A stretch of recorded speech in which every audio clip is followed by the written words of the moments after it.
अस्सलाम वालेकुम नाज़रीन, MW न्यूज़ में ब्रेकिंग न्यूज़ खणी आया आहियूं त करीमी फाउंडेशन मिसनवली जे मौलवी अब्दुल करीम स्कूल में सकाफ़ती ॾियारो मल्हायो वियो।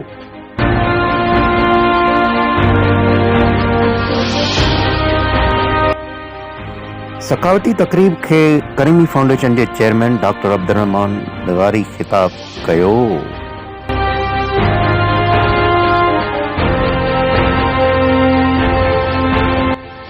सकाफ़ती तक़रीब के स्कूल जे प्रिंसिपल गुल मोहम्मद लिगारी पूर्ण ख़िताब कयो ऐं शागिर्दनि पूर्ण ख़िताब कयो।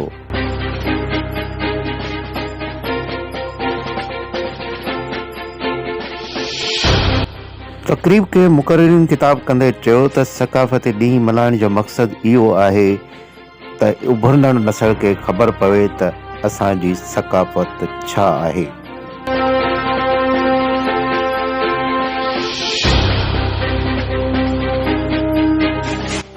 हिननि चयो त असांजी सदाबहार सकाफ़त टोपी अजरक रली ऐं ॿियनि अहम शयुनि जे करे असीं दुनिया में सुञाता वञूं था त असीं सिंधी आहियूं।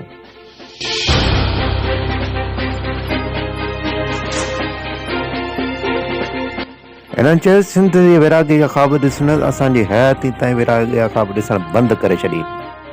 तक़रीरुनि खां पोइ मासूम ॿारनि टेबलोस पेश कया। अचो तव्हांखे ॾेखारियूं था।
जी नाज़रीन, ईंदड़ ब्रेक असांखे इजाज़त ॾिना। जेकॾहिं तव्हां असांजो चैनल सब्सक्राइब न कयो, पहले सब्सक्राइब करियो, बेल आइकन खे दॿायो। उन सां गॾु इजाज़त ॾींदा। अल्लाह हाफ़िज़।